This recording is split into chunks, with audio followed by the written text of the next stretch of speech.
The one piece of evidence police found by her car does not make any sense. This morning, news anchor was taken just feet from her front door, and the bizarre clue she left behind changes everything. You need to stick around until the end to hear the detail from her bathroom that proves the life taker was already inside her home. Jodi Sue Huizentrout moved through the world with a kind of lightness that made people remember her. Not a loud brightness, not something that demanded attention, but something that welcomed it. She carried warmth in the way she greeted others, in the way her eyes lifted slightly as if she was always expecting something good around the corner. She had come from a childhood shaped by loss, by the early death of her father, Maurice, and yet she did not become someone closed off to joy. She shaped herself into someone who believed in possibility, in rising above pain, in building a life worth watching unfold. She was born in 1,968 inches, Long Prairie, Minnesota, and grew alongside her sisters, Jill and Joanne, under the steady guidance of their mother, Jane Huizentrout. The family did not have everything, but they had enough. Enough love to hold them together after Maurice's death. Enough encouragement to push Jodi toward her dreams. Enough support to help her discover her voice.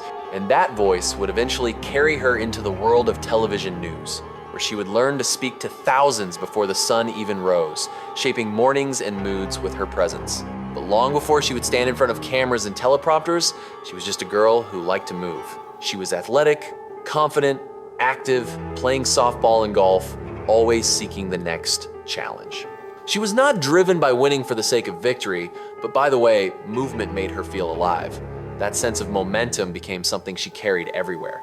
Even later, when everything in her life seemed balanced, organized, progressing, people around her would say she seemed like someone who was always gently pushing forward, chasing something she could feel more than she could describe. By the early 1,990 seconds, she had found her way to Mason City, Iowa, taking a position as the morning news anchor for Kemp's Daybreak Show.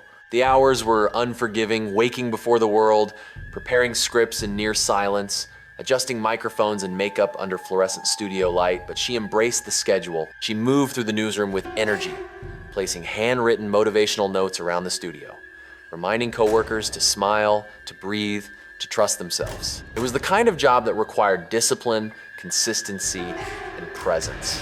And she gave it those things with ease. The community came to know her. Viewers felt as if they were waking not just to news, but to someone who genuinely wished them well. That was the thing about Jodi. Her kindness wasn't performance, it was habit, it was instinct. It was her way of staying open to the world. But openness can be a fragile thing. She lived alone in an apartment complex that overlooked a small, quiet parking lot. In those early hours before her broadcast, she moved through darkness and stillness, walking from her door to her car each morning when the world was barely beginning to stir. The routine became predictable, and predictability can be dangerous when someone is watching. Because someone was watching, not just casually, not just in passing, but consistently enough for her to notice. She mentioned to friends that she felt followed. She told one friend about a black pickup truck that trailed behind her while she was jogging. She said that truck reappeared again and again, sometimes on the route to her workplace before dawn. She went to the police about it. For a time, they provided escorts. She began taking a self-defense course, learning how to guard herself in ways she had never imagined she would need to. She finished that course only months before the morning that changed everything. There were also phone calls, unwanted calls, voices she did not recognize, voices that lingered too long or said too little. The calls grew more frequent, more unsettling, their origin unclear. She sometimes brushed them off in conversation, even laughed at the strangeness of fame coming in unwanted forms, but underneath there was something else. A thin veil of unease, a worry she didn't have the words for. Still, she tried to continue her life. She stayed in motion. She traveled with her mother the year before, taking a cruise, laughing in photographs, meeting new people, writing in her journal about loneliness, love, and longing. She spent time with friends, she water skied, she worked hard. She tried to live fully and freely. 3 weeks before she vanished, she celebrated her 27th birthday. The celebration was filmed Jodi laughing beside friends, blowing out candles, music playing, voices overlapping, a night filled with the feeling of a life blooming. That footage would later become a haunting artifact, the final moving picture of her, the last moment where she was seen as simply alive. On the morning of the 27th of June, 1995, the world turned in a direction that no one around her could ever reverse. It began with absence. Her producer, Amy Kuhn, noticed it first. 4 a.m. passed without Jodi's arrival. It was unlike her to be late. The job mattered to her. She was punctual, responsible, committed. Amy called her. To her surprise, Jodi answered. Her voice felt rushed, apologetic. She said she had overslept. She would leave soon. She still had time, but time did not unfold the way it was supposed to. 6 a.m. came.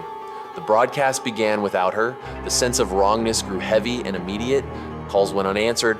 Unease thickened, and when police reached her apartment complex, the scene that awaited them was not chaos, but something far worse: abruptness. Her red Mazda Miata sat parked where it should have been, but the belongings surrounding it were all wrong. A hairdryer, a bottle of hairspray, a pair of heels, her car key, items she would have carried in her hands in the rushed confidence of a familiar morning, but items she would never carelessly leave scattered across concrete. They found drag marks scored into the pavement. They found a palm print on the car, never conclusively matched to anyone.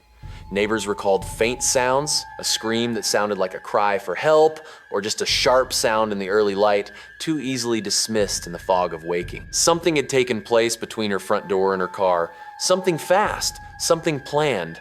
Inside her apartment, everything appeared untouched. The bed was made, clothes were arranged where she left them, the bathroom carried its quiet strangeness, the toilet seat raised, a detail small and eerie, a sign of presence that did not belong. The police did not close off the scene quickly enough. Evidence was not preserved the way it needed to be. Her car was not held long enough for deeper analysis. Too much was lost before anyone understood the scale of what had happened. For the people who loved her, the shock was quiet and crushing. Her mother, Jane, moved through her days with grief that settled into her like winter frost. She believed one day she would find her daughter's body in the lake near her home. She believed it with a certainty that did not come from logic, but from the aching of a mother whose child had been taken. She died never knowing. Her sister, Joanne, became the voice of persistence. She appeared on talk shows, documentaries, local and national broadcasts, carrying the weight of a sister's love and a restless need for answers. She said Jodi was too trusting. She said Jodi believed in good things even when she should have been wary. She said the world did not deserve her in the way it took her. There were people in Jodi's life who became the focus of suspicion. One was her friend, John Van Cise, older, close to her, present near many of the last days of her life. He had thrown her the birthday party. He had been one of the last to see her the night before. He cooperated fully with investigation, DNA, polygraph, interviews. He insisted she was like family to him. And yet speculation created its own gravity, pulling him into the orbit of the case again and again. Not because there was proof, but because there was absence. There was another man as well, the owner of the boat from the weekend before she vanished. A man who liked to film the women he brought onto his boat. A man whose name never made it into newspapers. A man whose footage of Jodi from that day remains sealed away. The existence of a man with a camera and a habit would haunt many who examined the case. There was the white van seen before dawn. One witness driving to work saw it parked near her building, its running lights on, its headlights off. Another neighbor waking early heard the sound of doors opening and closing. Both described the van. Both knew it did not belong there, but the van was never found. The trace of its presence dissolved like fog in the rising light. There was the case of a friend, Billy Pruin, whose death months earlier seemed too complicated, too fraught with fear to ignore.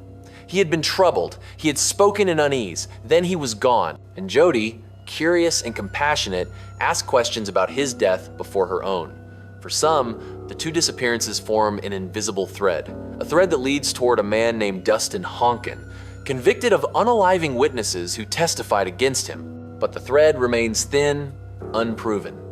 There were whispers, too, of law enforcement shadows. A billboard asking for answers was vandalized with the name of a retired officer once connected to the case. A pastor who tried to report allegations of police involvement found the man who brought those allegations to him unalived.